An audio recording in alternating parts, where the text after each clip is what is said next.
Hello to all of my BPTV fans, YouTube fans, Facebook fans. I'm Alan Levine, the Talking Machine. I'm honored to be doing my 71st Talking Machine show. And I'm bringing back a returning guest. We're doing back-to-back shows. This will be up at the end of the month. And I have Ray Reamer back here. But he told me to mention he has a nickname, Road Warrior Ray. Say hello. Greetings. All right. We're continuing where we left off. So if you watched the first show, you know he's been a sound engineer, a musician, guitar player, and traveled the country. We didn't know how we met. I started Pittsburgh Sportsline 13 years ago, and around that time I heard about Gladiators of the Cage, an MMA group. Well, I got my son Drew in the studio, and in the 90s, he told me about MMA in a cage, and you won't believe what I said. I watched one or two fights, and I said, Drew, I don't like that cage.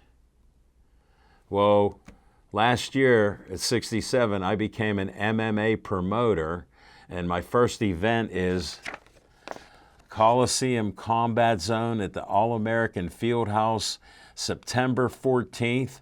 Doors open at 6 p.m. Our great first MMA show is 7 p.m. till we end. It's going to be like a light concert, UFC, 16 and a half feet by 9 feet large screens. We're filming with Cut and Run Productions and a great production crew. They're known through the Pittsburgh area. It'll be TV quality, YouTube quality for posting it after the event. So how I got into this, I hear of the Gladiators of the Cage, as I mentioned again, known as GOTC, and Ray Reamer, Road Warrior Ray, is one of the founders of GOTC. Tell us how that happened. Well, Alan, I was in my garage one day. I know your garage. It's an office. Working on speakers. That's what I do. Yeah. You know, the Audio Factory out in Sarver. How do they get a hold of you? TheAudioFactory.com, Sarver, PA. Reach out to them. If you need a speaker repaired, I do speakers. The Last Mohicans is one of my favorite movies and books.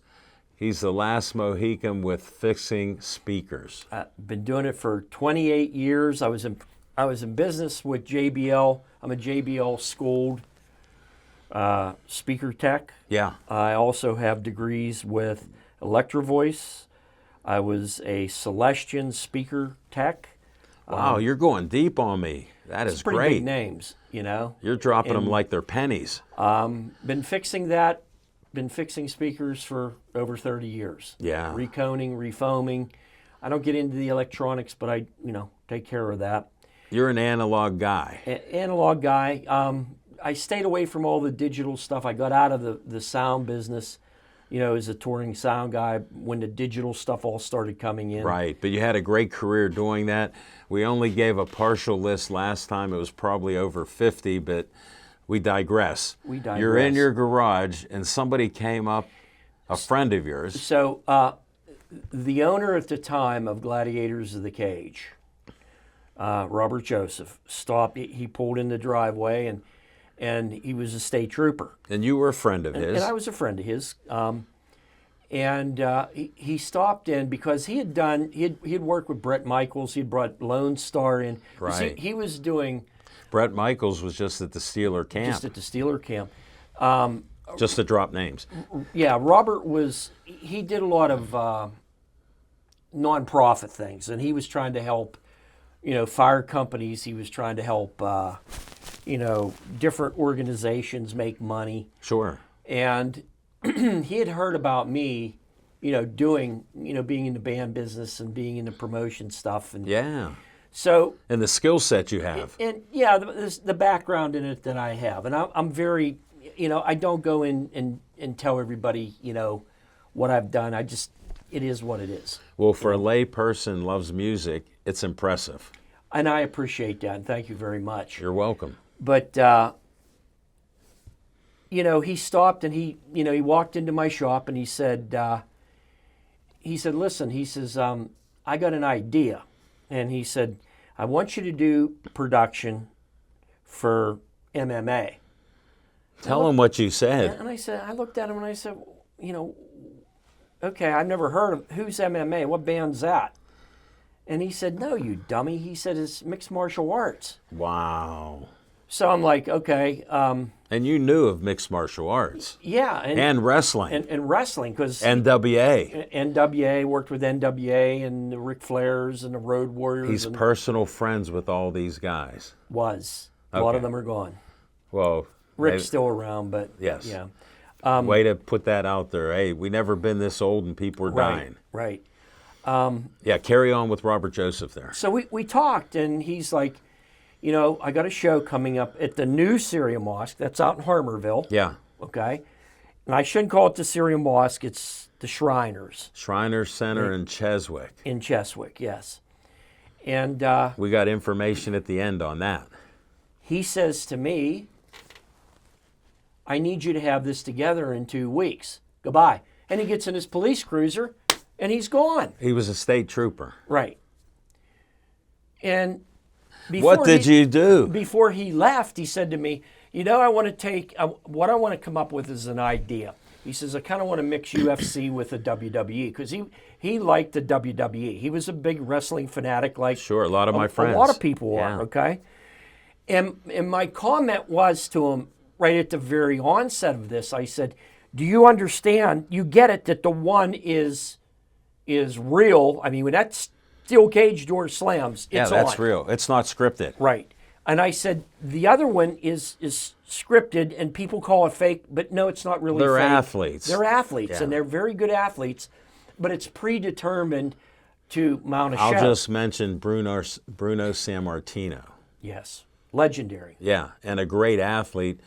Built him up to a big kid from Oakland, came from Italy. Absolutely. You all know the story, legendary. One of my heroes. Yes. One of my heroes. So now you're a wrestling guy. So I'm thinking, and then he drops this on me, he says, you got 2 weeks to come up with an idea. Yeah. Well, 2 weeks, I mean, okay, I'll figure something out. How am I gonna do this? Right. And he was hell-bent that he wanted this to be broadcast, and he was hell-bent that he wanted to be on Root Sports. That was his goal. That was his goal. He wanted to be on Root Sports. And with Root Sports, they had a lot of prerequisites about what they wanted and how they wanted anything to be. Sound, lighting, everything. Sound, lighting, the whole 9 yards. Yeah, very professional. And I get that. They didn't want to put just, like a backyard brawl on that's not lit and not good. Right. And I got that. I understand. Want a TV quality. So what happened was we contacted Viewpoint, Right. a company called Viewpoint. They were the pioneers of Pittsburgh TV. What a historical company. Right, with Jim Artsberger, Yeah. Bill Artsberger. Bill Artsberger was the man who signed KDKA on in. I told you this. Yeah, stuff. I heard his name growing up. Bill Artsberger Sr. was the man who figured out all the frequencies and did everything so TV could be Right here in Pittsburgh. in Pittsburgh.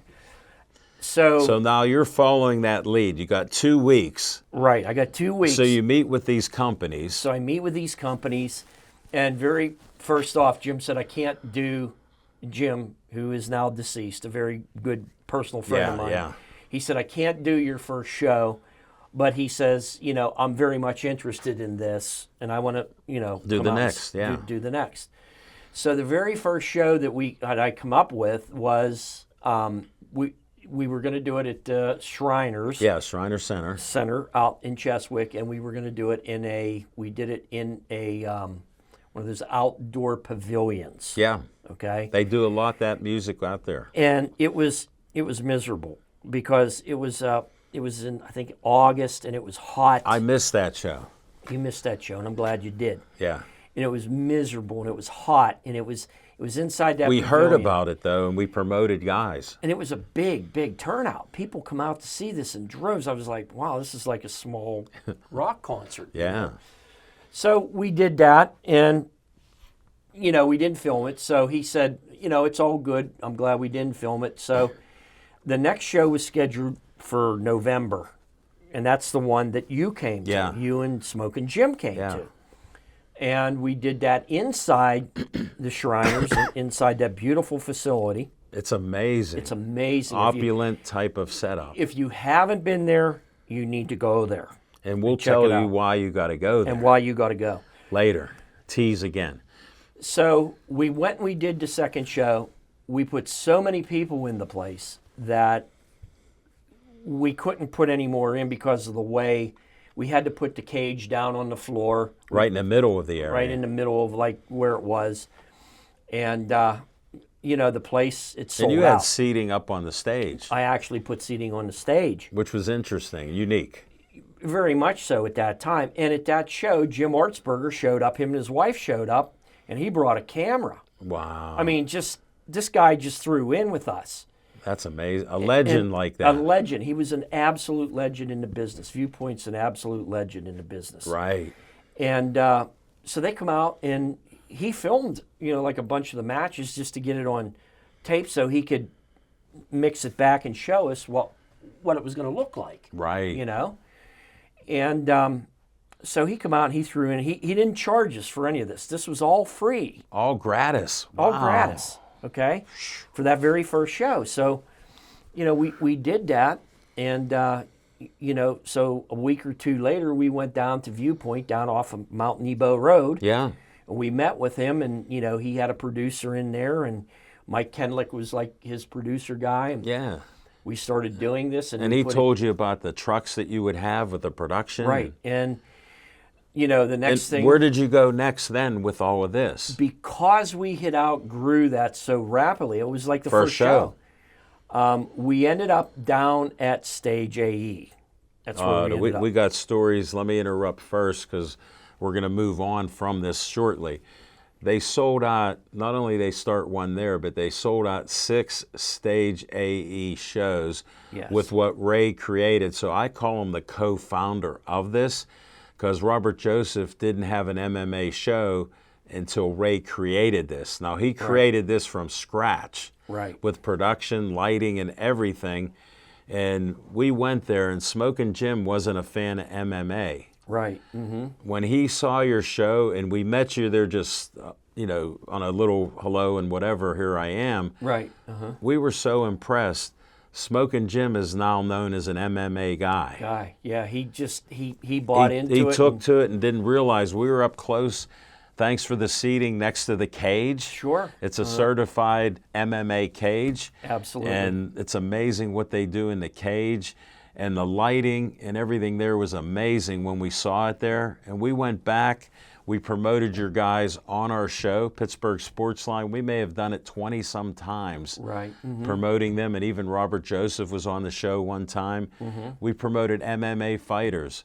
We had MMA gyms and owners come in. Right. So we got enmeshed in that, let alone during our boxing. Absolutely. So we branched out into that, and that's how, from watching Drew, watching MMA, and he loved it, to me going, no, now I'm doing it. Right. And, we progressed from that point. I think the very first show that I met you, or had a chance to talk to Yeah. you and Jim, Right. I think that was North Shore's Rise to Power 3. It was because you took us in the production trucks. Right, that $5 million production And truck. it that was they owned. huge, like you see on Monday Night Football Right, and NFL. We went in there. Smokin' Jim was amazed. Ray took me deeper in to see everything, and he let me even listen with private groups and other people interested in promoting their shows. Well, you guys, and I have this with a lot of people. There's people in life, and you know who you are. You just click with that person. Yeah, we clicked. You may not have known them, you may not have hung out with them, but from the first meeting, like you and Jim just click with me. Yeah, thank you. And so as time went on, we kept growing those shows. Each show became Well, you were selling them out at Stage we A. were selling them out, and Stage AE, because we were putting the cage down on the floor in Stage AE. I won't do any outdoor shows just Right. because of all my bad experiences With weather. with concerts. And I could tell you about the time in '96 when I damn near got killed Where? out in Ohio I was working with Meatloaf, Love Meatloaf. Blackfoot, I and remember Cheap Black. Trick, and we got Love caught. Cheap Trick. I was working with Hollywood Sound. We got caught in a tornado Wow. down in a motocross track out in the middle of a field. Yeah. So that's why I don't do no outdoor shows. I refuse to do them.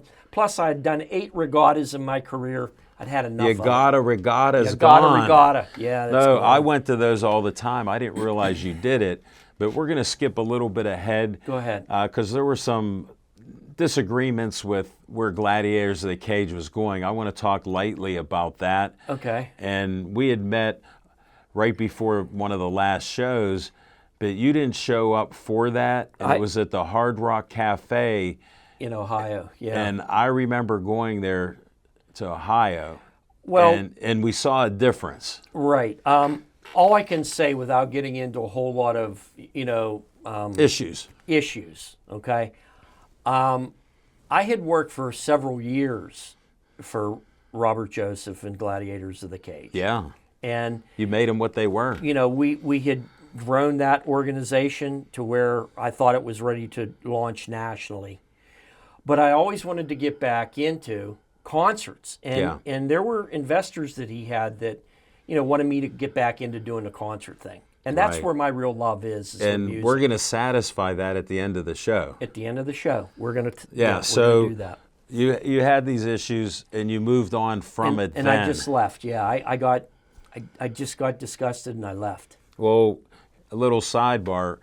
We liked Ray so much and didn't see him, and we wondered what happened, and nobody told us what happened to Ray. Well, a year or two later, we're doing a Christmas show at the Oaks Theater, Right. and lo and behold, they had trouble with their sound engineer, and it was our Christmas show at the Oaks Theater, which was a great theater and all that in Oakmont. So Ray's there, and I go, Ray, my cameraman Devin Shea said the sound is terrible, we can't film. Ray goes, let me work on it. 15 minutes later, I'm asking Devin, what's going on? He goes, listen to what Ray created. Jessica Lee's voice and the musicians with her, perfecto. So he helped us there. Then a year or so after that, he wanted to go to some Pittsburgh Sportsline shows at Atria's PNC Park. Guess what? They had a sound issue on their stage. Yeah. He had to help us there. Then he went to another one with a friend of his, and they moved us to the front room where you go in, the opposite of stage. They double booked. Hey, things happen. We were doing shows regularly, twice a month there. We appreciate it. Great things there. So he had to come up and wire us all up for sound and everything to put out there with the people there. So Ray helped me out there, and we've been best friends. So now he's out of MMA. I got to get us to where Coliseum Combat Zone came about. So we're talking during COVID and all that, and he survived some blood clots and almost died. Yeah. And he never even wanted to talk about MMA anymore. Nah, it's And he was great at it. I tried to bring it up, and he'd go, yeah, those were good times, but they're gone. So I go, Smokin' Jim and I have always talked since we started Pittsburgh Sportsline. We wanted to do boxing events and MMA events. Ray interrupted me, and he goes, Al, if you do MMA, I can consult and get you production crews and do what we did at Stage AE. I go, really? Mm-hmm. And guess what? He goes, come up with a name, get a company, Coliseum Combat Zone LLC. That's my name. It's an LLC. Got it all set up. Started it last year. Got my MMA promoter license with the state. Got everything going. It took us a year to get everything together. Ray got my production crew and everybody lined up in a week. In a week, yeah. And we were ready to go last year. We had some complications with it, between whatever. Don't get into details. So we're set for September 14th. 6 o'clock, the doors open. We're trying to get from 1,000 to 1,500 people. This will be the largest MMA show since 2017 when the UFC was at PPG. And people go, Al, you're crazy. Well, I have a guy consulting me who founded GOTC, and they consistently got over 1,000 people in MMA and others to come there.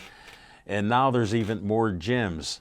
There's Stout Fight Promotions, there's Wright's Gym, there's Mat Factory, there's Martial Arts near Roslyn Farms on the Parkway, and other gyms locally, in our Pittsburgh area. And let me interject here. Yeah, go ahead. And what I'm going to say is this. You kind of drawed me out of that. I was after being sick. You were in a little funk. Yeah, I was, well, when you almost die, I was in 2 intensive care units for 6 days. Well, I'm a pumper-upper, as you found out. And you drew me out of that, and you drew me back into this realm. So I'm doing this. I'm giving back. I'm giving back to you and these young guys who are fighting. Yeah, Okay? I thank you. This is not absolutely. This is not about me.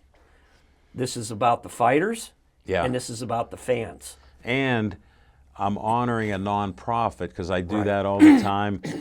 This show will be coming out on the 28th of the month, but on the 17th, I'm doing an Alzheimer's telethon fundraiser like Jerry Lewis in the studio, 3 to 6. So it'll have already happened when you see this.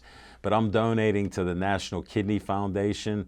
I'm donating money, and they're going to have a table there with representatives because I survived the kidney transplant. My hero son's in the studio. His kidney was a perfect match, so I had a near-death experience. And I'm alive because of that. So it's all about the fighters. I'm going to interview fighters for 30 seconds to be on the big screen before their fights. We're coming out with a program highlighting them. We're getting sponsors for each fight. We're trying to get 14 fights, 4 pro, 10 Amis. Right. So we got a matchmaker, Nicole Castillo, 19-year experience. She even was an MMA fighter. She has computer printouts of 3, 4, 5 states. We're going to have some out-of-state fighters, and we're going to promote our local fighters because we're the city of champions. And we're looking for young people to have them become champions with Coliseum Combat Zone. Our motto is, there's a new way in MMA, and you'll see it in some promotions in black and red. And I went to the creative guy, Ray Reamer, Road Warrior Ray, said, hey, Al, I got a motto for us. There's a new way in MMA. So we got it. That's where we're at today. Right. Can you fill them in a little on how you lined up production people and lighting? What I did was because you drop names like they're pennies. Okay, Go ahead. so because of how things went with me at Gladiators of the Cage. Yeah. And my production people, and being that I just disappeared, because I don't air my dirty laundry or my problems Not out at in all. public. I still don't know all of it. You don't know all of it, and a lot of it will be always kept I'm not quiet. asking. I ask questions, not now. But what I did was I decided to call people that I had worked with even prior to Gladiators of the Cage. Yeah. And these were friends for many, many years. Well, you did concerts and everything. Did concerts with these people. What name? Like Stanley Theater? Stanley Theater stuff, Siri Moss, Right. Heinz Hall, Right. the Civic Arena once in a while. Yeah. Icy Light Amphitheater, Right. the Fulton, which is now whatever it's called. Benedum or? Yeah, the Fulton something. No, okay. O'Reilly or whatever. But anyhow, O'Reilly, yeah, it's in the cultural district. But what happened was I began to call the people who I'd worked with prior, Yeah, and they're all and they're all people who I know. I'd call Gary Thomas, Prolit Lights out And- of Bentleyville. and I learned that he lights all our studios in Pittsburgh, TV stations, sports shows, everything. He did Mr. and he does Rogers. it nationally. Mr. Rogers. Mr. was Rogers, he did the lighting there. Gary's a seasoned veteran. He's a Videscent's lighting dealer. I mean, he's working for us. and he's working with us. And the ring will be lit with the white Videscent special lighting that he's a distributor of.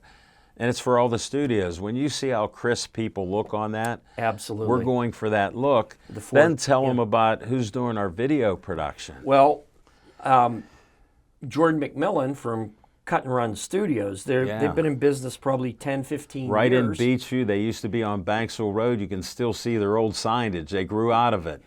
What happened was after Viewpoint, Viewpoint didn't want to do our videos anymore. So what happened was You got him. we got him. He come in and started doing some And I things. saw that show. Plus, Viewpoint was booked all over the country, so they couldn't in a lot of instances. Right. They do NASCAR, and they were doing, Well, when you're going with the major big things. dogs, right. you got to try to fit in there. So a local guy, Jordan McMillan, created this great operation, which when they filmed it, it was so TV quality. Right. It was unreal. And it was Cut and Run Studios, And still and is. still is, In Beachview. in Beachview. He came out and started helping me, and just he's a phenomenal guy. Him Yeah. and his people, all his people are, I don't know all of his people, I met a bunch of them. but here's what I'll tell you. If they're working with Jordan, they're phenomenal people. And they're working with us, Coliseum Right. Combat Zone. We're having him come in. It's in addition to my BPTV crew, and we're going to try to have it up on Pittsburgh Sportsline on BPTV after we do the show September 14th. We're looking at having it YouTube quality, TV quality, and it'll have everything in it that you need. And we got the large screens that they'll be showing that. Everything. And we Yep. have a concert atmosphere. If you saw Ray in the first show, he was wearing a Swedish band, Sabaton, who he turned me on to. It's heavy metal, and I like them. We're going to have songs like that and other boxing and MMA songs. And each fighter, sorry I'm talking on a rampage here, good. but each fighter is going to have their fight song. And if not, Ray will get one for him. Right. And I'm going to have my song when I go into the cage is Working Man by Rush song, yeah. Yeah, because He I used loves to. the Rush. Yeah, we played that when I worked at the Pittsburgh Press and Post Gazette. We had boom boxes, and guys would say, "What's your song, Al?" Working Man. Okay, so here's where we're at with everything. That's why I'm setting it up for the table here. We got 2 minutes We to got go. 2 minutes to finish. So to draw me back in and keep me interested in this, Al decides to get a concert. And we decided that everybody loves the blues Yeah. in Pittsburgh. You like the blues, you like the blues, you like I like the the blues. My favorite blues song is Going to Chicago. It's a Joe Williams and Ernestine Anderson song. So a good friend of his, one of his best friends. Jessica Lee, Jessica we've done Lee. over 50 by request shows. She's coming in to do, what's it called? The Wisdom of Wisdom of the Blues at the Shriner Center in Cheswick, November 2nd. Mark your calendars. We're going to film it for TV and YouTube. Right. It's one of the few in Pittsburgh that's even doing that. And we're also going to donate money to the Shriner Center for Children, helping disability with children that they have. Their foundation, it's like St. Jude's for cancer. They've been doing it for years. We're going to do a by request show with Jessica Lee next month in September. So we'll be looking forward to that. And then the concert's in November November 2nd. 2nd. And we're going to start at like 6 o'clock. If you haven't been to the Shriners, you really need to go, because here's the thing. The Shriners is all free parking, and we know how everybody hates to pay for Oh, parking. in Pittsburgh, right? we don't want to pay parking We don't for want to pay anything. parking. So it's all free parking. It's all, it's a very, very nice venue. And you're going to have food, food and you're going to have drinks. and drinks. And we're looking at 700 people for a concert there. Right. And it's a very beautiful place Yeah. to play. Acoustically beautiful. Oh, yeah. And wait till you see what Ray does with that. And I'll share that. That's in his wheelhouse. We have a great sound engineer coming in, and Ray can fix whatever else needs and direct what needs done there. He's consulting on that, and I'm donating to the Shriner Center for Children. You know, we got to throw a shout out to Alchemy Audio with John Shedlock. Yeah, bring up that for us on Coliseum Combat. We got a few more seconds to lay it out with Coliseum. He's got, he does a lot of concerts, and then All locally. All locally. Yeah, so we got a great sound. We got a great lighting set up. Jarek out there with his people. Jarek Fry with Veteran Bushido Foundation. Bushido, yeah. They help Marines get jobs and work, and we'll have 10 of his people working for us. So stay tuned. The Coliseum Combat Zone, September 14th, 6 o'clock, the doors open up. We threw that concert in there because he's that guy. Stay tuned for my 72nd show next time.